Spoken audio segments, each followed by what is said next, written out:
Soy la doctora Patricia Medina Bravo, endocrinóloga pediatra, y el día de hoy voy a compartir con ustedes el tema ¿qué debe saber el pediatra sobre la infección por virus SARS-CoV-2 en pacientes con padecimientos endocrinológicos? A finales de diciembre del 2019 se reportaron por primera vez en China varios casos de infección por un nuevo coronavirus.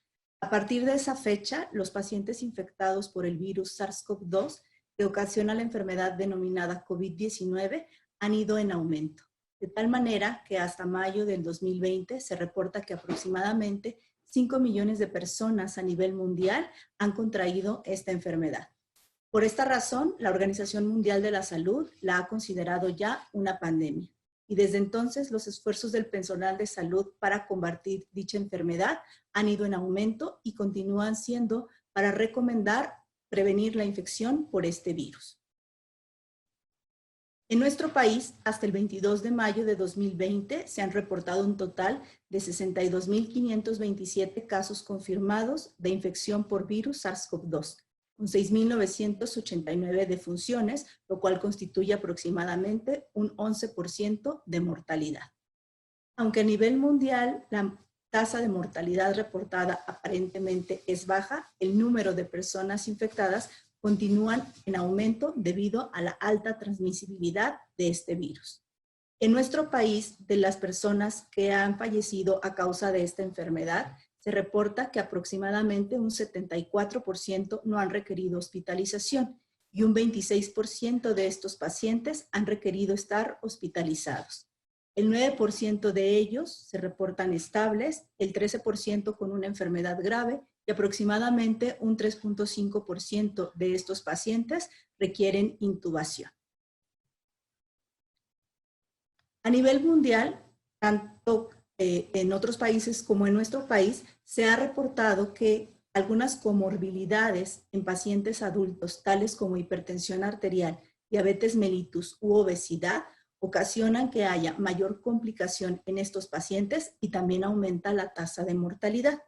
Sin embargo, en población pediátrica esto no ha sido reportado, de tal manera que todos los reportes de casos y estudios hasta el momento por diversas asociaciones y sociedades de pediatría a nivel mundial no avalan que la infección por virus de SARS-CoV-2 en población pediátrica tenga una alta mortalidad. Sin embargo, es importante tomar en cuenta que si los niños tienen alguna comorbilidad como obesidad, diabetes o hipertensión, quizás sí puedan tener un mayor riesgo de tener una infección complicada. Dentro de los padecimientos endocrinológicos más frecuentes que se presentan en población pediátrica se encuentra la diabetes mellitus, principalmente la diabetes mellitus tipo 1. Aproximadamente el 90% de los casos de diabetes en la infancia corresponde a diabetes tipo 1 y de acuerdo a la epidemiología a nivel mundial, aproximadamente 80,000 nuevos casos de diabetes mellitus tipo 1 se reportan por año en población pediátrica. Y a lo largo de la vida, esta enfermedad también puede aparecer incluso en población adulta y corresponde a un 5 a un 10% de todos los casos de diabetes. Sin embargo, en algunos países, así como en México, debido a la alta prevalencia del sobrepeso y la obesidad en población pediátrica, cada vez vamos viendo más casos de diabetes mellitus tipo 2 y sabemos que estos niños tienen sobrepeso, obesidad o presentan alguna otra comorbilidad como la hipertensión arterial, lo cual podría hacerlos más susceptibles a infecciones complicadas. Sabemos que en el paciente con diabetes mellitus es muy importante el control glucémico a lo largo de toda su enfermedad.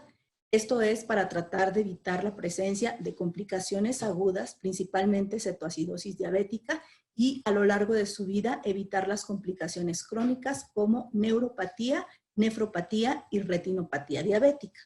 La Asociación Americana de Diabetes y la Sociedad Internacional de Estudio de Diabetes en Población Pediátrica, la ISPAD, hacen recomendaciones sobre el control glucémico adecuado en el paciente con diabetes mellitus tipo 1, recomendando tener niveles de hemoglobina glucosilada menores a 7.5%, así como metas de control en cuanto a la glucosa de 90 a 130 miligramos sobre decilitro antes de los alimentos y al acostarse valores entre 90 y 150 miligramos sobre decilitro.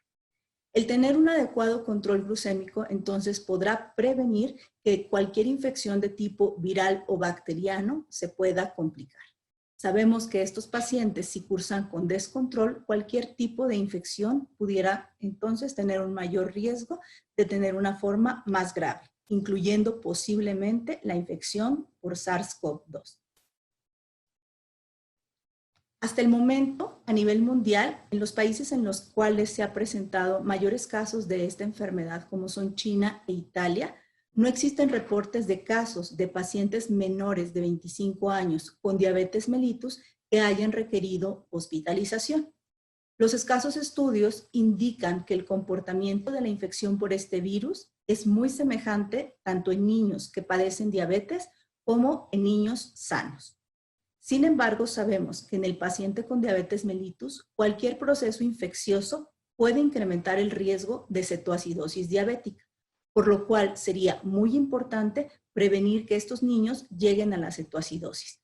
Y lo importante sería, nuevamente, ser muy enfáticos en el control glucémico de estos pacientes. Como comenté anteriormente, los principales reportes de casos vienen de la ciudad de Wuhan, en China, donde inició esta pandemia. El médico que más ha reportado sobre esta enfermedad es el doctor Luo, y él no reporta casos hospitalizados de pacientes con diabetes mellitus menores de 25 años de edad. Lo que se reporta en China es que varios casos de pacientes con diabetes tipo 1 y cetoacidosis diabética retrasaron su tratamiento por la escasez de servicios médicos, es decir, presentaban el padecimiento, la cetoacidosis diabética, no estaban infectados por el virus SARS-CoV-2, sin embargo, retardaban mucho el hospitalizarse debido a que no se contaba con camas disponibles en ese momento. Esta situación parece ser que ya ha resuelto al momento. Lo que recomiendan los expertos en China es la protección adecuada del equipo de salud y no olvidar medidas como el lavado de manos muy frecuente y el uso de cubrebocas si se tiene contacto con pacientes. En el caso de Italia, el médico que más ha reportado casos sobre esta enfermedad es el doctor Andrea Scaramuza, el cual no reporta tampoco casos graves en pacientes con diabetes menores de 25 años de edad. Sin embargo, en Italia se reporta que había múltiples casos nuevos de pacientes con diabetes mellitus tipo 1 y también había pacientes ya conocidos con diabetes tipo 1 que desarrollaban cetoacidosis diabética y que sin embargo retardaban mucho su tratamiento por el miedo de los familiares de llevarlos a un hospital y que pudieran contraer la infección por el virus SARS-CoV-2. Dado esta situación, ya se han emitido recomendaciones para el tratamiento de una cetoacidosis leve en el hogar a través de las inyecciones con insulina subcutánea o bien los ajustes del tratamiento con microinfusora de insulina. En Italia enfatizan las medidas para lograr o mantener un adecuado control glucémico como pilar del control de la diabetes mellitus y seguir las recomendaciones en estos pacientes en los días de enfermedad. Es decir, el niño con diabetes tipo 1 o tipo 2 que tenga o curse con alguna infección viral debe monitorizarse frecuentemente, estar en contacto con el equipo de salud para poder realizar modificaciones en su esquema de insulina y tratar de medir las cetonas en orina o bien cetonas en sangre, si esto es posible, para tratar de revertir un cuadro de cetoacidosis diabética leve o bien tratar de prevenir el desarrollo de la misma en el hogar. Hasta la fecha, pues, no hay reportes de casos graves de pacientes con diabetes mellitus menores de 25 años que requieran internamiento por presentar dificultad respiratoria o alguna complicación asociada a COVID-19. Se reportan altos niveles de estrés en el personal de salud en el manejo ya propiamente de la infección. Estar atentos a datos de descompensación en el paciente que pudieran requerir asistencia ventilatoria. Esto es importante si un paciente se encuentra desaturando, necesita ser valorado ya en el hospital. Y tomar en cuenta como una recomendación actual la telemedicina. En los pacientes que viven con diabetes mellitus, sabemos que se debe hacer un monitoreo de glucosa y actualmente ya contamos con herramientas como el monitoreo Flash que nos van a permitir tener acceso al monitoreo del paciente vía remota y de esta manera podemos estar en contacto con los familiares para poder realizar los ajustes que requieran en su tratamiento. Finalmente, sabemos que otras dos alteraciones endocrinológicas que pudieran tener un mayor riesgo de complicaciones si hay infección por el virus SARS-CoV-2 son la obesidad y la insuficiencia suprarrenal. En España existen reportes de casos en pacientes pediátricos con obesidad mórbida que incluso fallecieron, y esto es porque presentaron algunas complicaciones como alveolitis y falla respiratoria que incrementaron su mortalidad. En el caso del paciente con insuficiencia adrenal, sabemos que la insuficiencia adrenal puede ser primaria o secundaria. En el caso de la insuficiencia adrenal primaria, la causa más frecuente en población pediátrica es la enfermedad de Addison, que es de origen autoinmune, con destrucción de la corteza suprarrenal. Y en el caso de la insuficiencia adrenal secundaria, pacientes que cursan con hipopituitarismo o bien panhipopituitarismo y por lo tanto requieren recibir tratamiento sustitutivo con glucocorticoides. Estos pacientes per se tienen riesgo aumentado de enfermedades infecciosas, tanto de tipo viral como bacteriano, pero especialmente de tipo viral. Ellos presentan alteraciones en la inmunidad innata con una falla en la respuesta de sus neutrófilos y de sus células asesinas naturales o natural killer. Por lo tanto, estos pacientes podrían estar en riesgo potencial de tener mayor riesgo de complicaciones de infección por virus SARS-CoV-2. Estos pacientes lo que requieren en caso de una infección es duplicar o triplicar la dosis de glucocorticoide para poder hacer frente a esta enfermedad. Hasta el momento no hay reportes de pacientes pediátricos con insuficiencia suprarrenal que hayan desarrollado alguna complicación por infección por el virus SARS-CoV-2. Con todo lo anterior, puedo concluir que hasta el momento no existe evidencia que los pacientes pediátricos con algún padecimiento de tipo endocrinológico tengan mayor riesgo de infección por este nuevo virus. Se debe mantener en el paciente con diabetes tipo 1 un control glucémico adecuado para evitar descompensaciones y que con ello, si presentaran la infección, pudieran tener una mayor morbimortalidad. En pacientes con insuficiencia adrenal se debe tener un monitoreo estrecho de los síntomas de infección. En caso de presentarlas, duplicar la dosis de esteroide.